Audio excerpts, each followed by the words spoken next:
Seja bem-vindo a mais um episódio do nosso podcast Rumo Certo. Lembrando você que nós estamos dentro de um hospital de saúde mental, tratando sobre os temas da saúde mental. E hoje, como nosso convidado, é uma grande satisfação ter o Dr. Alex Miller aqui presente, que é especialista em saúde mental, que vai contar um pouquinho das histórias, casos, né?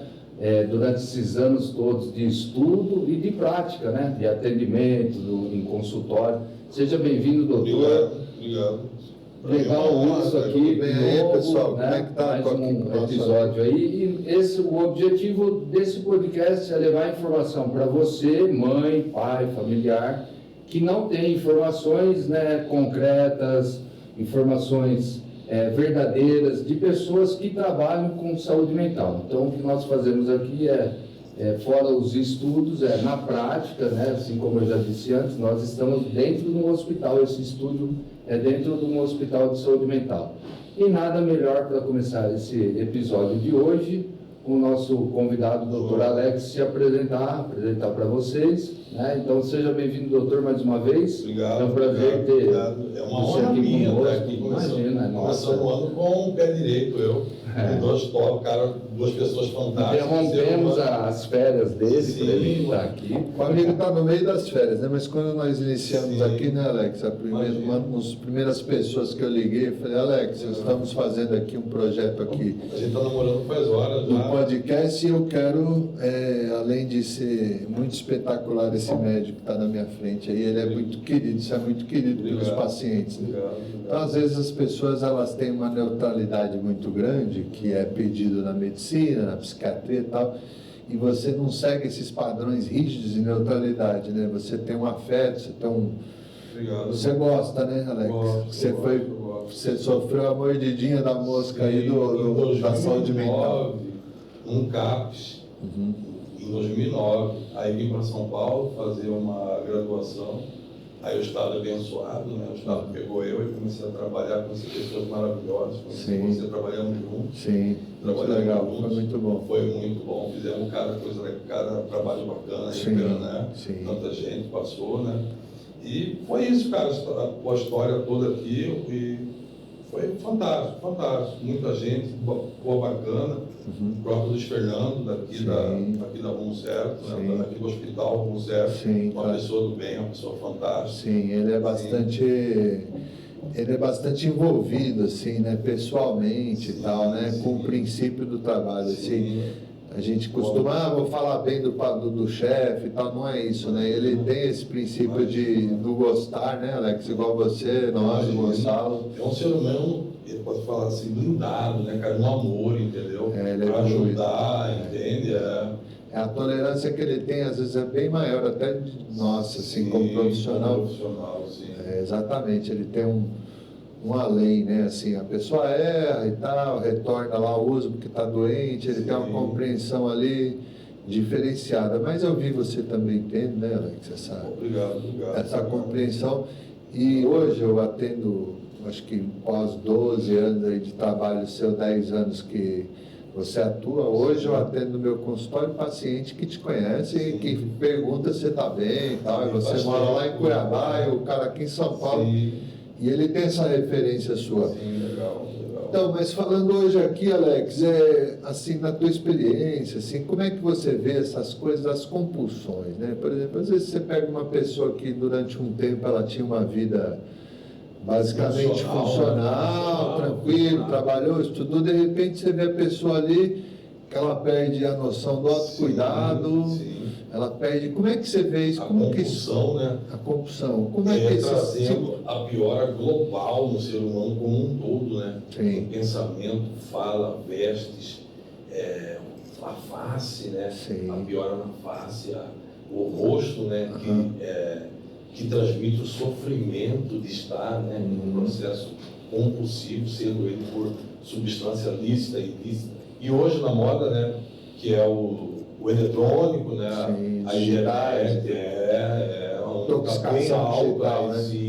Sim. E como é patológico, como é um transtorno, né? Aquilo é visível, né? Mãe e pai conseguem enxergar muito bem aquilo, né? Ver que está adoecendo, que está diferente. Tem algo diferente no meu filho, mas às vezes não conseguem identificar. Há poucos dias aí uma moça recebeu uma pequena herança ali, que deu uns 40 e poucos mil de reais para ela, e ela gastou tudo num joguinho aí, que eu não vou falar o nome, começa com P, e após gastar os 40 mil, ela entrou num processo, né, primeiro a compulsão e segundo a depressão. Como é que é isso, compulsão e depressão? E aí ela tirou a própria vida, né, por perder o único dinheiro que tinha. Então você como médico, assim, o funcionamento psíquico, dopamina, falta de dopamina, como é que é isso? Explica para nós um pouco isso aí.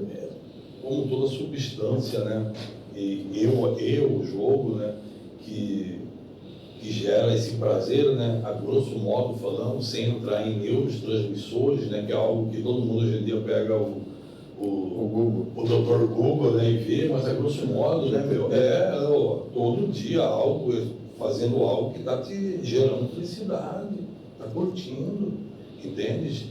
E está naquela euforia, entende? E vai indo e vai progredindo, né? Jogando mais. Para ter mais ou as substâncias, as substâncias lícitas e ilícitas também, né, meu? Que vai aumentando, de repente parou. Vindo um processo rápido, entendeu? Intenso, progressivo, interrompeu. Algo vai acontecer. No caso dela, acabou o dinheiro. Algo vai acontecer, sim, acabou o dinheiro dela. Entendeu? Aquilo progrediu, né, para um episódio depressivo, né? Uma tristeza, aí já entra todo um processo junto, né? O perigo, o risco de vida.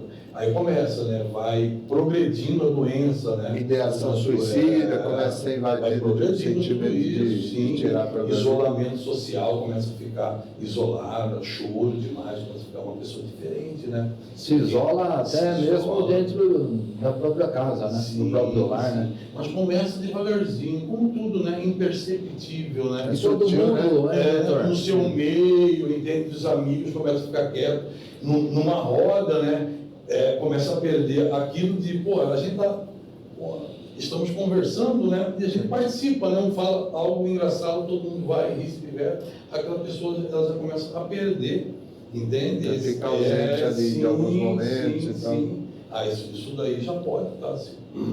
Já pode estar colocando como um isolamento, a pessoa já está quieta. Seria uma incompetência de adquirir a felicidade sem ser da forma química, ou seja, porque às vezes a gente se identifica com o objeto ou com o psicólogo, aquilo me faz feliz de alguma forma, que é o externo, que eu vou interagir com esse objeto, ou seja, um filme, ou seja, um esporte, uma coisa. E quem está recebendo essas coisas de maneira externa, essa dopamina, essas coisas de maneira que vem de fora para dentro, não de dentro para fora, e a hora que isso não é possível, o que acontece, né? Então a pessoa, o corpo, como a gente sabe, sistema recompensa, né? Ele não entende, né? Que não vai vir de fora mais. É o nosso sistema recompensa, né? E o corpo para de produzir isso vem muito de fora, você acha também, né? Claro. A gente entende assim. Por isso gera essa dependência, né? Esse transtorno, né? E como é que é isso, Alex? Por exemplo, até para as famílias aqui que estão nos assistindo, ou que a gente tem, né, mães, jovens, né? Vamos usar, Wilson, uma seguidora nossa, essa semana fez uma pergunta sobre o álcool, a preocupação com o álcool, o consumo de álcool do filho dela. Certo. Então vou usar essa pergunta para fazer, para tirar dúvida do doutor, que é sobre compulsão. Então ela veio nos acompanhando, deixou uma mensagem grande, parabenizou nós, tal, parabéns pelo seu trabalho. É uma pessoa bem, assim, não sei, uma seguidora nossa.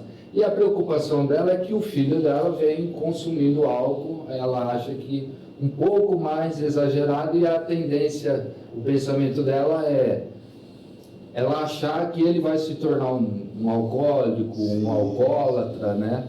Eu falei para ela continuar acompanhando os episódios e que hoje nós teremos essa gravação e o que o senhor iria tirar a dúvida dela. Como que uma pessoa pode se tornar alcoólica? A gente pensa, ele é, né, uma substância que gera, né, grande complexidade, até pelo cultural do brasileiro, né? Quarta-feira futebol bebe, Sexta-feira normal, sexta, sábado também, domingo churrasco de família, ele está na nossa vida, né, meu? E como ver que isto está virando, né, um problema na vida da pessoa, né? Como uma mãe ela vai conseguir? À medida que ele vai começando a perder aquilo que ela sabe que ele tem, né? Aquela pessoa funcional, com certas características positivas ou negativas, sentimento e funcionalidade, e começar a colocar o álcool no meio de tudo, entende? Uhum. Segunda-feira, álcool, bebe, entendeu? Terça-feira novamente, e assim por diante, né? Aí quando percebe uma mãe dessa, ela já está na frente, né? Ela já está andando na frente, já. Bacana, esperta, entende? Ela está super ligada, porque se ela já enxergou algum problema, não, isso é lógico que vai ter um problema. Só se a mãe enxerga se que ali tem um possível problema, ali tem um problema. Se ela já perguntou, poxa, é um problema ou não, já é. Se já é uma preocupação, já precisa ter, algo precisa ser feito, né? Algo precisa ser feito, né? Precisa ser orientado, conversado, explicar para ele que o álcool realmente... As consequências daquilo, né? Isso, que ele é muito sutil, né? Ao passo que dá esse suposto benefício, porque particularmente beber, entre aspas, assim, traz uma sensação... Não, e uma aceitação social, né? Sim. Quem não bebe é o diferente. Às vezes é até hostilizado quem não bebe. Sim, ele é o diferente, né? Ele não é o bem-vindo. Nos Estados Unidos eles chamam de shame, né? Que é o cara que faz bullying com o sujeito que não bebe, entendeu? Como assim você não bebe? Assim, pra gente, tomar remédio, você está doente. Você está doente. Você está tomando antibiótico. Exatamente, é meio inaceitável para as pessoas. É alguém que não bebe. Porém, você acredita que algumas pessoas têm uma espécie de alergia para o álcool? Ou seja, por exemplo, que ele desenvolve, porque a gente estava falando aqui de compulsão. Tem gente que lida bem com alcoolismo, ou alcoolismo não, uso de álcool, vamos falar que é moderadamente, ou seja, esporádico ou recreativo, né? E tem gente que não consegue esse recreativo, que a gente... consegue, né? E tem os fatores, né? Genéticos mesmo, né? Filhos, né? De pacientes que têm algum transtorno mental, não necessariamente a dependência química, né? E fatores externos, lógico, né? Está num contexto de uma turma que, entende? De amigos que fazem uso, entendeu? Abusivo, entendeu? Quase que diário durante um tempo determinado, é óbvio, entende? Então, no alcoolismo, por exemplo, com a sua experiência, por exemplo, o cara é alcoólatra, muitos anos bebendo, e aí começa a aparecer as comorbidades associadas, que seria assim uma leve demência, que isso é quase que imperceptível, né? Essa demência é uma complicação, né? A longo prazo, né? Mas a curto prazo, né? O que vai ser bem perceptível, como essa mãe, ela deve perceber, na verdade, começou a mudar algo no menino, né? Entende? Começou a ficar uma irritabilidade, fora do padrão que era dele, os episódios de agressividade, o menino não era, entende? Ela está entrando nisso dele, hoje não bebe, meu filho, pelo amor de Deus. Já dá aquela, né? Eu sou alcoólico, né? Então eu tenho... Esse ano, se tudo der certo, eu vou fazer 26 anos que eu não bebo, né? Parei em 1999. E eu lembro de uma fala da minha mãe, uma não, né? De várias, né? É de que você está bebendo exageradamente. Então, assim, você ficava bravo. Entrar nisso, como assim, né? Essa é a minha diversão, você quer me tirar isso? Você está abusando. Como um menino lá jogando lá, né? Agora, 12 horas, então vai chegar a mãe lá, interfere naquilo que está gerando, né? Prazer. Dopamina, prazer. Não, você não vai mais, desliga. Nossa. Aí aparece um comportamento que não era, entende? Comum dele. Ele vai agredir essa mãe verbalmente, no mínimo. Não, no mínimo. Isso vai aparecer no mínimo. E isso para tudo, né? A gente, tirando o eletrônico, álcool, como qualquer outra substância, né? Que já compra, né? Eu tenho uma cena, eu tenho uma imagem na minha cabeça, era um dia de semana, assim, qualquer, nada não tinha festa, não tinha nenhuma data comemorativa por perto. Aí tinha uma mulher, alguém empurrando o carrinho do bebê, uma babá talvez, né? Que levava o cachorrinho junto, uma mulher assim, bem vestida na frente, não que essa babá não estivesse bem vestida, e levando um monte de sacola também. E ela entrava na loja, essa mulher ficava na porta da loja, ela saía com mais sacolas, né? É uma compulsão também, né, doutor? É aquilo lá que a gente pensa, né? Assim, uma coisa bem legal. Não é problema, então, ficar sem. Sim. Entende? A mãe chega, voltando lá do menino, não, você está fazendo uso abusivo, entende? E está aumentando a frequência. Ela acredita que é um problema, ele não. Entende? Chega a mãe e fala, então vamos ver se fica aí. Sim. 10 dias, sim. 15 dias, entendeu? E aí, você vai ficar? O indivíduo não dá conta, né? Sim, aí vem a agressividade, a resistência. Sim. Aí entra, né, a gente até entrando em outras situações, né? Que é um período de desintoxicação, sim, né? Entende?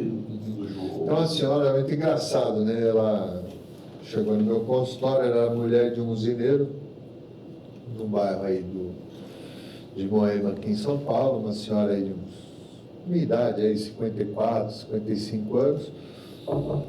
E chegou num ponto da compulsividade de compra dela, e eu questionava qual que era o ímpeto né, que movia ela, a punção de ir lá comprar. Ela gastava por volta de 8, 9 mil reais por dia lá, num determinado shopping lá, perto de Moema. E aí chegou num ponto que ela pegava as compras e entregava para o taxista de vergonha de chegar com as compras em casa, que não tinha mais o que explicar aquele comportamento dela, que já era algo assim adoecido. E ela me falou que não eram mais as compras, era o momento de pôr a senha do cartão.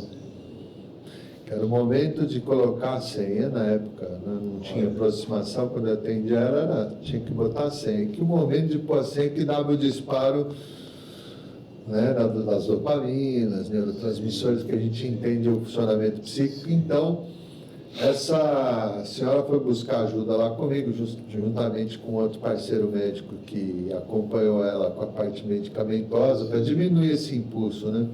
E entrando no tratamento medicamentoso, né, você falou do colega, né, é de total importância, né? Fechando-se um diagnóstico, né, que ele tem, né, que ele tem uma dependência, né? Tem um número lá, né? No CID, tudo, de compras compulsivas. E transtornos mentais e comportamentais, né? Entende? E em consequência, né? Devido ao uso, entende? E aonde que entraria? Não porquê, né? A pessoa sem aquilo lá tá angústia, tristeza, sono não reparador.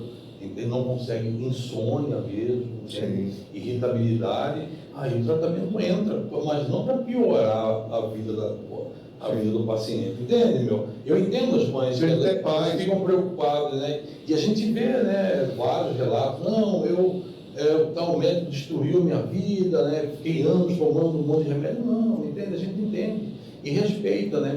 Mas aquele tratamento não foi o ideal para ela.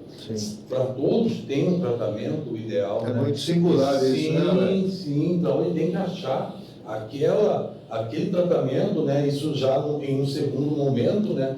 Que é o momento de adesão, de aderir àquilo. O paciente tem que estar gostando, ele tem que sentir bem, sentir que está melhorando a vida dele. Não, vai fazer um tratamento, vai tomando medicação e a minha vida está piorando, alguma coisa está errada, o médico não está ajudando. Perdeu todas as funções, o cara não consegue ter uma vida feliz, funcional. E todo mundo forçando aquele uso daquela medicação, não, cara, é uma tortura, perde-se a vida. Essa senhora ficou bem, assim, com o tratamento, ela extinguiu esse comportamento compulsivo de compra. Ajudou muito. E hoje, após um tempo, assim, eu falei com ela, ela falou, eu só não tenho desejo de comprar nada, porque eu fiz tanta bagunça com a minha vida, comprando, ela falou, teve momentos que eu desejava ser pobre, porque eu tinha um recurso para fazer essas bobagens, né? E se você pegar hoje uma pessoa, né, que tem uma situação social com limitações rígidas, ela não tem nem como ficar com com essa conduta aí de comprar compulsivamente, né? Tem É padrão. Isso e aí, legal, boa. e aí o sintoma ele se desloca. Baratinha. Show, Aí se desloca. Amiga, toma álcool, sim, álcool que é barato e tem uma aceitação social Sexo, boa. boa, não, lógico. Quem não bebe é o diferente. É o diferente. Aquilo lá não é o legal. Mas eu vejo, né, hoje, assim, depois de um tempo que você não bebe mais, eu acho que uma pessoa que tem problemas com álcool ou drogas, você só vai ficar bem o dia que ele conseguir sentir até uma certa compaixão de quem está bebendo. Acredito. E não a inveja, né? Assim, Sim, o cara começa a recuperação, às vezes, até quando Demora jovem. anos, né, Wilson? Ele demora, ele sente anos para chegar a esse estágio. Eu acho que é uns 2, 3 anos de um indivíduo ainda sentir inveja de alguém que está ali trocando o sujeito com álcool, drogas e tendo uma suposta felicidade. Agora, assim, nós que estamos aí na luta há anos, então hoje a gente já sente compaixão de uma mesa cheia de gente falando nada com nada e que não vai chegar em lugar algum. E ali é um local ali que onde rola brigas, confusão, mortes mesmo, né? Nessas rodas de bar, né? E ali que acontece, na briga verdade. de família. Schopenhauer falava assim que uma pessoa inteligente, ela usa o tempo, né? E uma pessoa que não tem um grau de inteligência assim, mínima ali para funcionar, diz que a pessoa ela deixa passar o tempo. Então, às vezes, 5, 6 horas num bar, né? Parece até preconceito, assim, isso que eu estou falando, mas não é, porque eu entendo tudo isso assim, até como parte da vida. Mas ela deixou passar um tempo ali que deixou de ter um pensamento a médio e longo prazo com a segurança dela, um projeto dela, né? Para ela melhorar como pessoa e ter segurança para se livrar de todos os esculachos que a vida oferece para quem tem dificuldades primárias, né? O álcool colabora muito com isso. Eu acho que o álcool anda muito junto com a miséria, né? Depois, assim, um alcoolista que tem compulsão e tal. Vai progredir, né? Vai chegar lá, não tem jeito, né? E qualquer tipo de miséria, mas se for milionário e for herdeiro, tá bom, ele vai ter a miséria de saúde. Sim, vai chegar lá. Ele vai ter um fígado ali destruído, ele vai ter problemas de circulação nas pernas, vasoconstrição, ele vai ter problemas, né, amigo? Vai ter cirrose. Você viu muitos, né? Com o pezinho inchado assim lá na clínica, não viu? E na verdade, é a substância, né, psicoativa que mais, vamos colocar dessa forma, que mais prejudica o corpo, né? O corpo de uma forma geral, né? É coração, Eu quero tirar uma dúvida com o doutor agora. Claro, se eu conseguir, né? Vai conseguir, claro que vai. Assim, para esclarecer mais quem nos assiste nesse momento, assim, o álcool é uma substância para nós que trabalhamos com isso assim, muito prejudicial, talvez a mais, porque leva-se um bom tempo para isso, para aprender, né? para tornar aos olhos da pessoa, né? Então, assim, quando a pessoa, o alcoólico, tiver uma cirrose, já é um caso... Não tem mais o que fazer, né? Então, é assim, ela demora vários anos para isso acontecer. Vários anos. Né? Não que o crack, a cocaína não causa nenhum dano, claro, porém é mais claro e nítido, né, o uso... É mais devastador, né? Mais rápido, né? Bem mais rápido, né? Então, talvez, o que eu quero dizer é assim... O usuário de crack, ele é internado muito antes, com a idade menor, do que um usuário de álcool. Então, quando o usuário de álcool é internado, procura um tratamento, ele já tem danos físicos, mentais, né? Familiares, já teve lá atrás, né? E se a gente for pensar um pouco, não, porque é super errado comparar uma substância a outra, né? De repente, né, em alguns casos, a gente pode estar vendo, né, até afirmando, né, que anos a pessoa em um processo em uso compulsivo como álcool, né, demora para ver que aquilo era para destruir muito mais. De repente, o cara que entrou em compulsão com o crack, mesmo em 3, 4 meses, a família já está intervindo, já está pegando ele, já está aquela mobilização da estrutura familiar, entra o álcool vai embora, e está legal, e vai destruindo a vida dele, vai destruindo. Não, eu achava um absurdo, por exemplo, um comercial que existia, de álcool. Não é que é um absurdo, porque eu sou moralista e tal, eu achava uma certa covardia a mensagem subliminar. Pegava um senhor, um cara de 63 anos, com um chapéuzinho italiano, ele virava a cerveja na praia, e a Aline Riscado, que era aquela moça, ficava atraída por ele. Sim. Com 63 anos, e hoje a gente sabe que um homem de 63 anos, normalmente ele é um homem invisível, já nos lugares, no shopping e tal.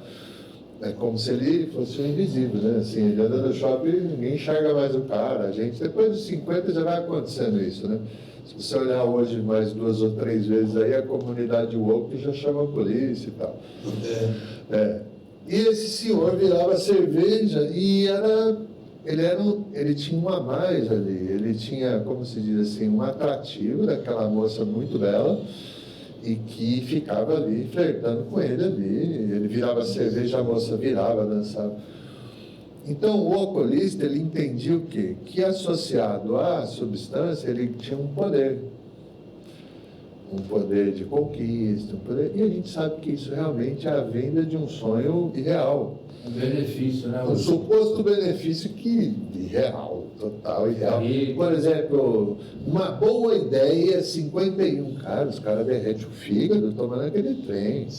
Um dia eu fui nessa empresa, lá nessa empresa que fabrica essa bebida e tal, e pedi uma ajuda na época para fazer um projeto de apoio às pessoas com problemas ao álcool e tal, que estavam com dificuldades até de moradia, eu era um pouco sonhador, assim, vamos salvar o mundo e tal, isso 20 e tantos anos atrás. E assistente social, ela disse que a responsabilidade da empresa era dar uma plantinha para o funcionário e que eles vendiam atrativos, eles vendiam alegria para as pessoas, uma forma de, vamos dizer assim, de diversão, né, que eles vendiam. Eu falei, mas peraí, eu fui na casa de um cavalheiro lá que estava com a barriga grande, o olho amarelo e aquilo cirrose, e tinha 7 crianças, e ele e uma irmã dele lá para cuidar das 7 crianças. Que briga contra isso daí, né? E aí, foi aplacado por essa senhora, a minha conversa ali, encerrada como se aquilo ali não existisse, né? Uma minimização de uma situação social que eu realmente não consigo mudar. Quem sou eu para mudar isso? Mas o álcool, infelizmente, no nosso país, ele é confundido com algo muito feliz. Sim. E que ele tem que ter em festa de criança e tal. Hoje existe uma coisa chamada chabar. O que é o chabar? Desde a gestação, uma criança está ouvindo o que é vodka. Sim. E aprendendo. Não tem? Antes era chá de cozinha, né? Ah, o chá de cozinha, vamos lá, era só a fraldinha, só ia as meninas. Elas descobriram que indo os homens, que vai numa festa, tem mais presente, é mais divertido e tal, e mudou de nome, virou chabar, não é chá de cozinha. E lá o bebezinho, ele está ouvindo o que é gin, o que é vodka, o que é cerveja. Olha onde já é plantado. Assim, Então é lá, a hora que você está dentro do ventre lá, o sujeito ele já está processando e vai poder associar o que é, entendeu? Então, hoje é um problema grave, eu acho. Você deve receber muito lá na cidade de Cuiabá, inclusive é uma cidade menor que essa, então as opções de lazer são menores, o uso de droga lá por ser rota é maior e de álcool, não é? É isso, Alex? Vai em Cuiabá? Então você está lá perto de Corumbá, sim, vamos falar, não é perto, né? Mas no caminho, né? Sim, perto da Bolívia. Perto do Paraguai, né? Sim, com as pessoas que vão para lá, né? Estudar, passar em concurso, o Gonçalo também é de lá também, né, Gonçalo? Você já morou, né? Morei muitos anos lá. As pessoas se perdem lá, com uma facilidade muito grande. A cidade, pelo calor excessivo, né? O uso dos bares, né? Estão sempre cheios, né? De segunda a segunda, né? O uso de álcool, cerveja, show. E é muito comum, né? Se perder lá, se você for pegar histórias assim, de pessoas que estavam morando em tal lugar e passam em um concurso público lá, rapidamente tudo já engole e já está usando e está fazendo um uso diário de álcool, aí já aparecem outras substâncias e vem tudo é o kit todo junto, né? E aí, quando viu, já está doente. Ô Alex, mas é muito legal a gente aqui falar desse assunto, por quê? Porque eu tive a experiência de ver você trabalhando e o diferencial seu era justamente uma tolerância grande assim com a pessoa doente, né? Que eu acho que isso é imprescindível. Às vezes o médico ou o psicólogo, falando dos psicólogos, não bem ou mal, mas assim, tem algumas vertentes da escola da psicologia que diz que tem que ter uma neutralidade enorme, né? Que não pode dar mão, que não pode chegar perto e tal. E você é um cara que trabalha como eu, assim, num aspecto mais próximo, com a neutralidade maior, com julgamento zero, que você não se compara com as pessoas. E até o formato da família que eu recebo, assim, a educação que a família deu para aquele sujeito, talvez seja diferente da educação que a gente dá para os nossos filhos, mas por razões deles, e que a gente não tem nada a ver com isso. E como é que é para você? Assim, você percebe também nos compulsivos e tanto qualquer tipo de dependência, o sofrimento da família, você percebe como fica a família, enfim? Como que você lida na orientação familiar quando acontece? De você ter que fazer? A família é tão doente quanto, né, Wilson?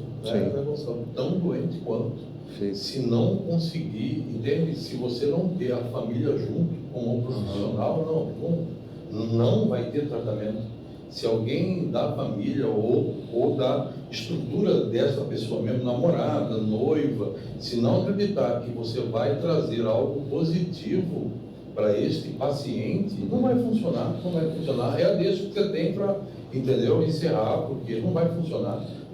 Não vai ter sucesso, não vai ter êxito esse tratamento. Eu acredito. E normalmente tem também, né, Alex? Eu vejo aqui com o Gonçalo sempre a questão da codependência. Então tem às vezes uma pessoa que a droga da família vira aquele sujeito porque ele adquire uma função do cuidado dessa pessoa, e aí o que acontece? Se essa pessoa ficar bem, ele perde a função social dele de ser um cuidador. Isso também é muito sutil. Nós como profissionais, eu percebo a resistência às vezes até de uma mãe, de não aderir muito às formas de tratamento, até porque ela acha que ela faliu como educadora, entendeu? Que ela que vai ter que resolver e tal.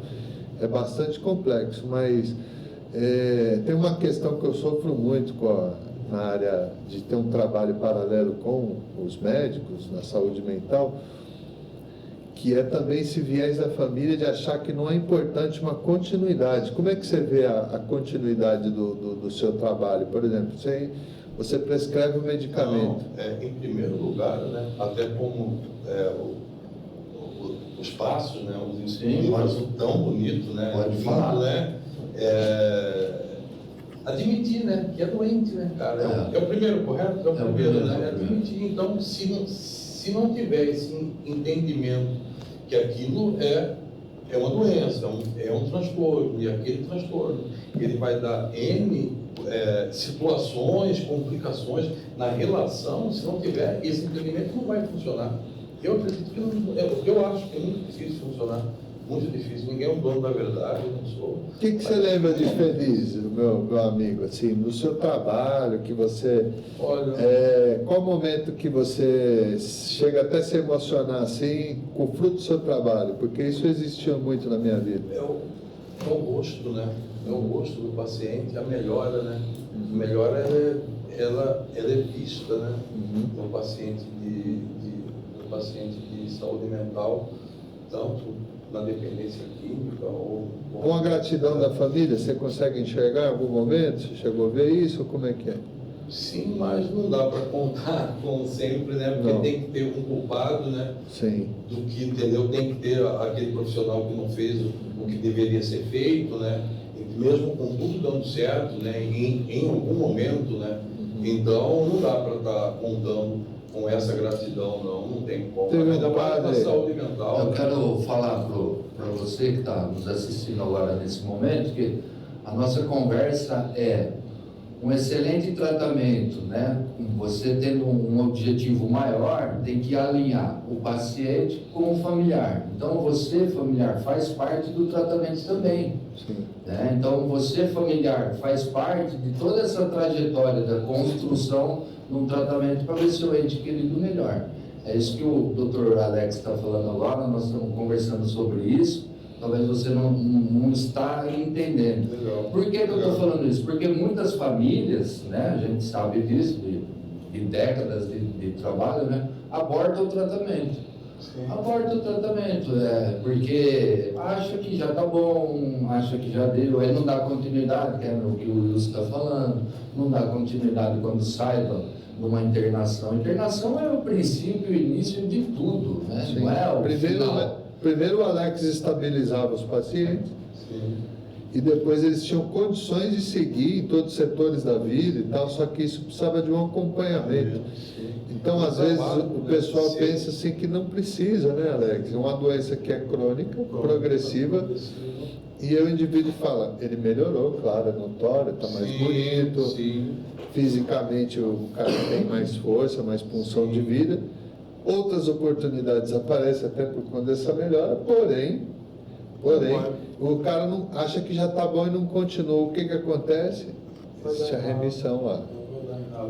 Vai dar errado. E tem que ter um culpado. E o culpado às vezes é o psicólogo, o médico, o terapeuta, alguém vai ter o hospital. Isso, por uma alta que não foi dada corretamente. Isso é um mito, né? Eu vejo como um mito. Foi tardio, sim. Não é real, né? Sim. Porque o real seria realmente um é toda a entendimento. história dele, né? É toda a trajetória, né? Certo. Entendeu? Que teve um desfecho e de repente não ficou todos felizes nesse desfecho, mas de uma forma geral Eu tratei um rapaz de Cuiabá, e eu me lembro muito bem, isso tem uns 25 anos. Ele era cabeludinho, um menino, adorável ele, assim, ele era educado, ele tinha educação boa, o pai dele era militar, a mãe dele muito gentil, e ele era um menino bom, ele não tinha delinquência, ele era usuário.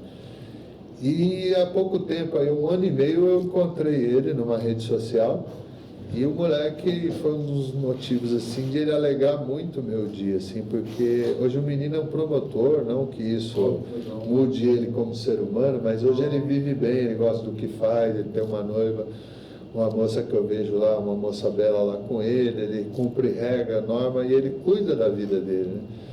Então, de certa forma, não por vaidade minha, mas eu tive o privilégio de participar disso, entendeu? Eu acho que o que nos faz humano realmente é a competência de colaboração um com o outro, né? Que isso não é muito comum, né, doutor? Não, até eu estava pensando, nós que trabalhamos em hospital, eu trabalhava, né, junto com vocês em hospital, né? O desfecho do tratamento, ele mostra tudo, né? A gratidão ali da mãe, o choro de ver a melhora do filho, né? E tem que ter esse final feliz, né? Sim. No término do tratamento hospitalar, né? Que às vezes a gente não vê ocorrer isso, e normalmente esses casos que não vê são os que têm intercorrências lá fora, têm certos problemas, né? Sim. Na prática a gente vê muito isso, parece que isso é, né? É, muito legal. Esses dias veio uma paciente, na verdade, né? Ela foi pro Hospital Dia, né? Veio pro Hospital Dia e veio de carro próprio, dirigindo.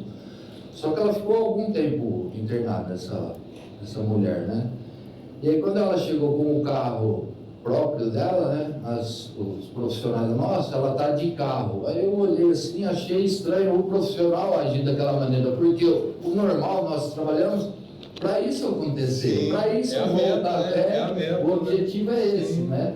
Então, assim, como assim, pessoas acham anormal isso, nós acreditamos que o grande objetivo alcançado é esse. Tem que ser essa. É esse o objetivo, não é institucionalizar. Que a pessoa funcione, né? Que ela que tenha uma volte vida pra normal. sociedade. E justamente, né? Só existe um tipo de raça, né? Só o ser humano. Então, não tem que ter essa diferenciação. Eu vejo hoje, aqui a gente trata advogado, trata um rapaz que é pintor de parede e tal, e ninguém é melhor que ninguém ou pior que ninguém. Então, somos humanos e tal. Essa é a coisa aí que me faz feliz nesse trabalho, de eu poder me direcionar. Alex, eu aprendi em 27 anos de trabalho sobre, acho que quase todos os modos de vida do país, por exemplo. Eu tratei um cara que tirava diamante do chão lá de Tangará da Serra, perto de Mato Grosso. Eu tratei um menino aqui de Mirassol que tinha criação de porcos. Eu tratei um outro que tinha banca de jornal. Eu tratei um outro que era padeiro.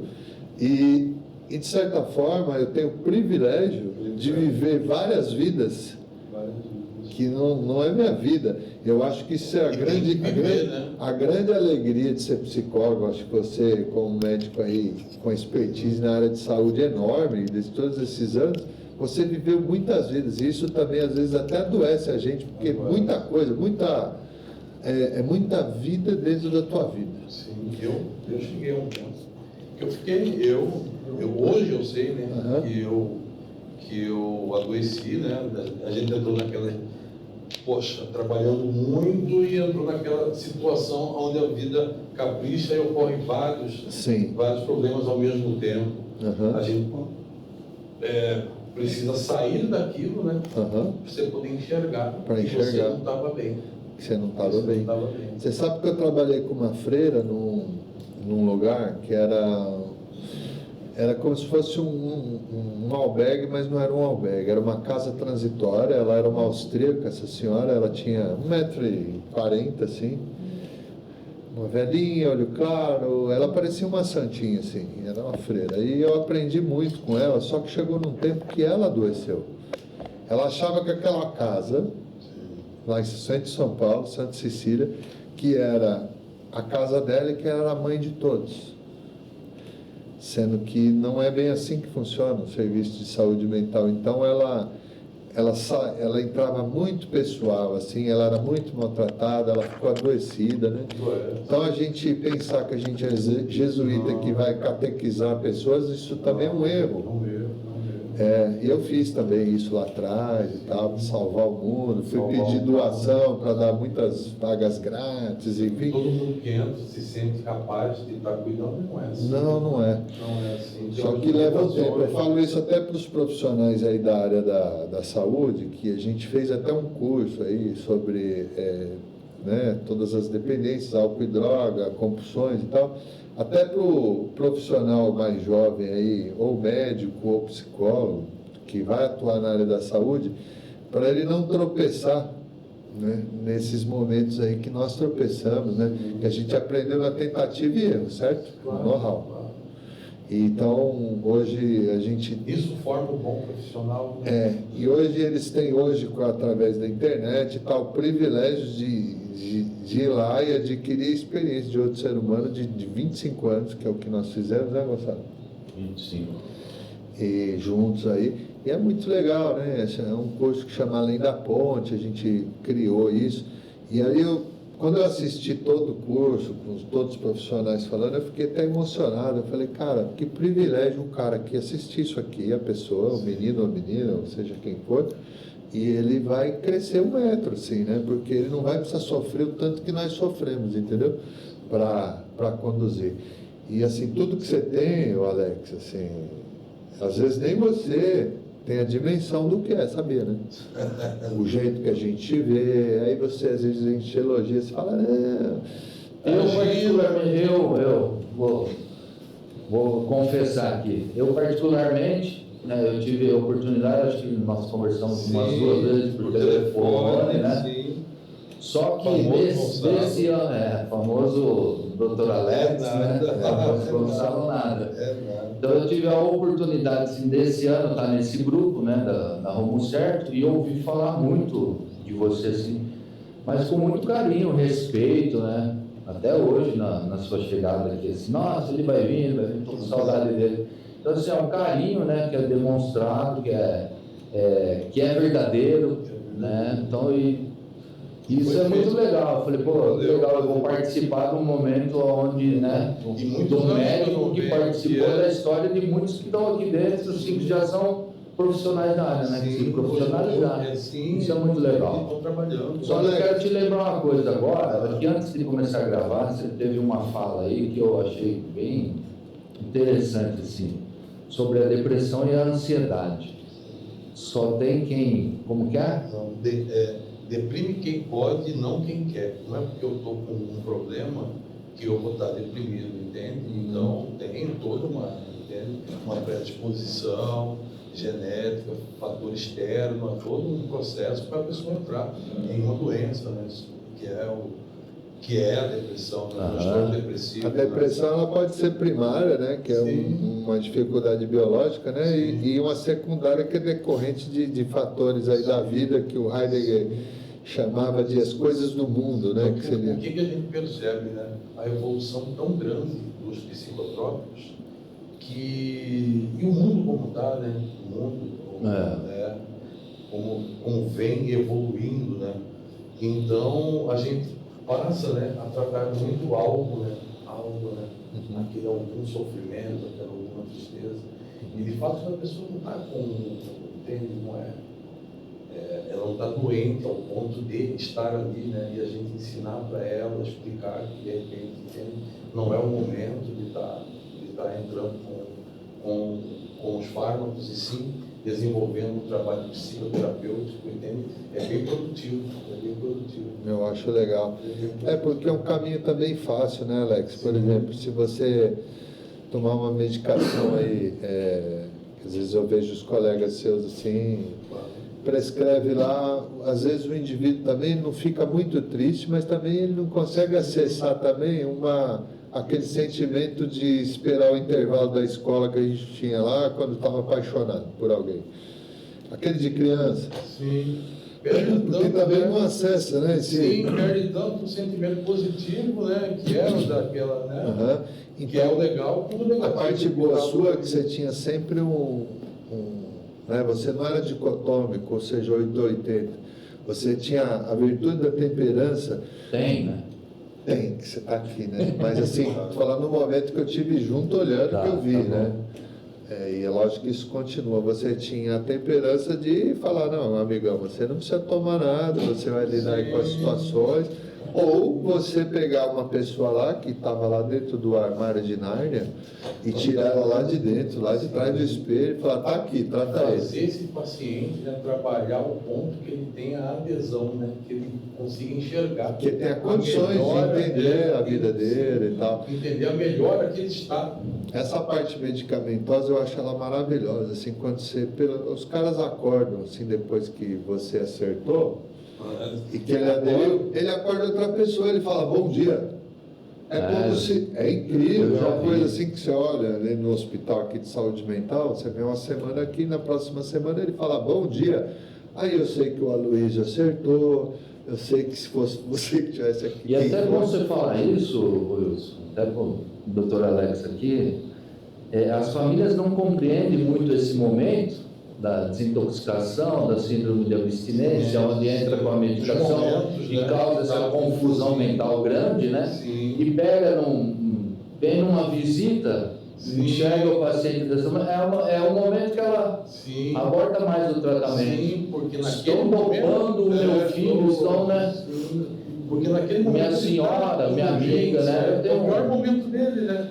Ele precisa estar descansando, né? Vai passar, esse momento vai passar, faz parte do tratamento, né?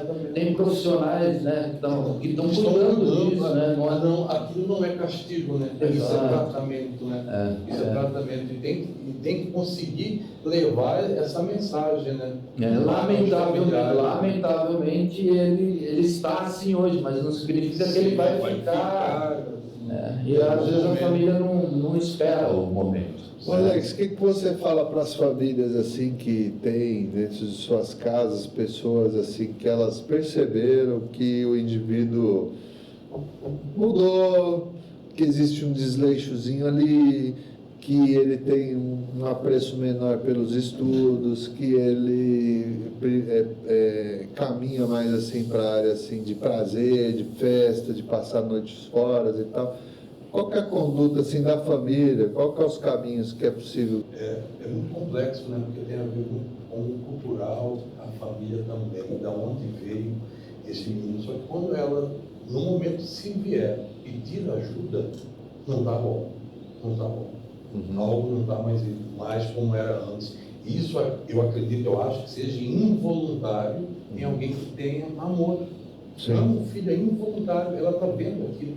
Então, se foi procurar, tem que ser visto com outros olhos. Não que necessariamente, entende, a gente é a mesma conduta para todos, porque ninguém é igual a ninguém, né? Não, claro. Entende?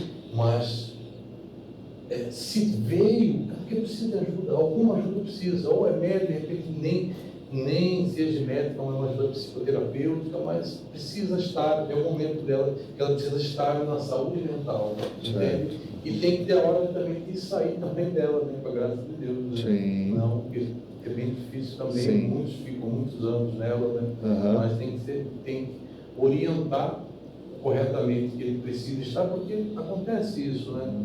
A mãe não sabe, né? E ela vem procurar. E só de vir procurar ajuda tem que ter esse olhar acolhedor, né? Acolher, né? O familiar que Eu tratei há pouco tempo um rapaz que ele emitiu uma resistência ao tratamento e voltou ao uso. E assim, isso acontece muito em casal separado, porque ele tem a disponibilidade de ir para a casa do pai e para a mãe. Você viu muito isso, assim. Então eles, então eu vou para a casa do meu pai, que às vezes essa história não é mentira, ela é verdadeira, né? Filhos de pais.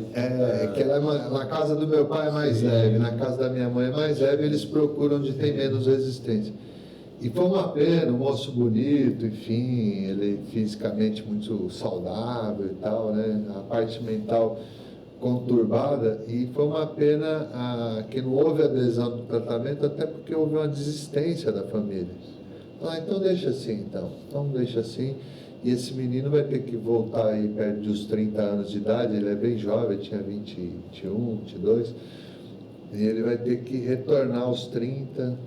E o importante também nisso, né, é o profissional saber, né, ver o equilíbrio, né, ele precisa estar aonde, né, esse paciente, né, entende? Para não cometer nada também que traumatize o paciente. Sim. O paciente ambulatorial. Precisa dar alta, né? Sim, ele é um paciente que... Não, esse era ambulatorial, era assim, um enquadre psicoterapêutico, médico, um tratamento paralelo médico, psicólogo. Não estava em urgência, né? Não. Só que infelizmente, né, o menino está batendo cabeça lá, usando, né, a tetrahidrocannabinol, maconha, enfim. E isso vai causar danos a ele, atrasos e tal. Justamente porque a família não entendeu que às vezes precisa de um embate maior da parte da família. E a gente entra também, né, no que a pessoa espera dele também, né? Sim. Porque, entende, como entrar na maconha, né? Tantos países liberando essa corrente muito forte, né? Que está intrínseco na cultura já de vários países, no Brasil não, entende? E é complexo entrar nisso, porque, entende, para vários não é, entende, aquilo que deveria, entende, que acho que deveria ser, entende? Então, o profissional ele tem que ter aquele equilíbrio em saber se de fato ele quer estar ali, passando por aquilo também, acolher a família também, falar, olha, o teu filho no momento ele acredita que ele está bem, não é o momento dele, né? Quer dizer, vai causar um sofrimento muito maior até para o paciente, ele está de uma forma que não para a família e para o profissional, né? Sim, claro, para judia da gente. Você hoje como especialista em saúde mental, o que vem piorando? Que tipo de transtorno que chega muito lá no seu consultório? As pessoas estão muito ansiosas, né? Ansiedade, né? Ansiosas. Isso precisa ser visto com mais carinho, né? Isso tem um desfecho que não é bom, né? Você acha que é proveniente do que, assim, na nossa cultura brasileira, esse alto nível de ansiedade aí das pessoas? Esse aumento significativo, né? Pode até colocar na compulsão pelos eletrônicos, né? Pela internet. Acho que gera muitas comparações, né? Por exemplo, está legal a minha vida. Por exemplo, minha vida não alcança aquele padrão ali, né? Nunca está legal, E o interessante disso daí, de nunca está legal, aí você pergunta o padrão do que é uma vida legal. Não consegue falar. Não sabe. Não consegue falar. Eu sinto para a gente também, como profissional, entendeu? Entrar também nesse padrão do que é legal, Depois não é, entra do que é o suficiente. entra muito. E o simples que é legal, né? O simples é legal. Você vê esse jogador lá? Não preciso de muito, graças a Deus, né?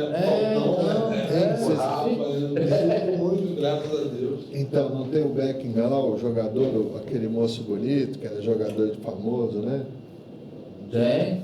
Sabe que ele está vivendo como? Num sítio, com os filhos, umas galinhas mais peludinhas assim, e ele está bem. Olha, Aquele ator, o Kevin Bacon, ele toca violão com os carneirinhos lá, que é aquele moço famoso, ator E famoso, você né? entende aquilo ali? É um Aí vem a rede social e fala assim, porque ele já tem a vida ganha, ele já tem isso, eu preciso trabalhar. Não, ele descobriu assim que às vezes não, o não gera simples... angústia. Você viu que não, Uhum.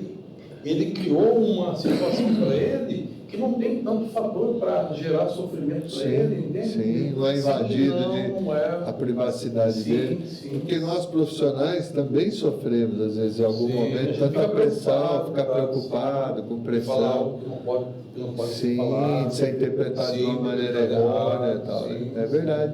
Ele fica angustiado. Imagina um dele, Quem está com um exemplo, né? Uma imagem para o mundo. Ele foi para um lugar Quer ver onde bem? não tem fator nenhum. Onde uma cabra vai julgar ele. Não, Não é verdade? Show, isso aí. Acaba no fantástico, jogo, cara. Esse cara aí, o Kevin Bacon, ele sempre faz uns papéis assim, ele De é repente muito os bom. três assumiu um bicho, assumiu aquele viu a ele. Aí tá. As galinhas não comeram aí, eu tô atrasado, Sim, meia hora. sim. É a verdade que a sociedade hoje, assim, né, não suporta mais nenhum tipo de dor, né? Não. Doeu, toma remédio. E por conta própria, né? Você não- Ao invés de procurar um profissional. A turma tá, entende? É o alvo, né? O alvo que nem era para estar ali nada, todos os- meu. Era um momento, era um aprendizado. É um momento que toda pessoa Eu não passando consigo por aquilo. dormir, tá tudo bem. Meu, Calma, eu tô triste. Normal, a gente fica também. Fica triste. Todo mundo. Né? Eu tô ansioso, eu O também tô. Jung, Amanhã vai chegar minha o Jung vida. falou que ninguém contra a luz se ele não fizer uma amizadezinha com a sombra. E o Soren Kierkegaard falou que é o seguinte, que a angústia tem uma função. Sabe por que você emagreceu, ficou bonito assim, um artista? Sabe por quê? Porque você sofreu angústia de ficar um pouquinho maior. Aí, pôs você para pensar, não foi? Sim. Falou, meu, vou cuidar disso. Não foi? Melhorou, tá saudável, atleta, tá treinando, tá não sei o quê. E de uma forma geral no mundo, né? Nós somos vivos, né? Os seres humanos por ansiedade, que é medo, né? Não é meter a mão num bicho, né? Entende? Sim. Até que a gente está passeando na rua, aí vê uma grávida, vê lá um Pitbull. não, um Yorkshire. Vamos botar um cachorrinho bonitinho, né? Só que pô, com os dentes de fora, você não vai botar a mão nele. Não. Entendeu? Por medo, Sim. por ansiedade, normal. Sim, entende? que é o que nos protege. Sim, é a A proteção. angústia do tem uma ser humano. função de proteção, então Proteção. as pessoas não querem, Não né? quero. Principalmente a gente tem 2 unidades no hospital aqui e, é claro, as mulheres são, né, mais emotivas e tal, né, lá na instituição, então o tratamento lá com elas é um pouco mais delicado, né, Gonçalo?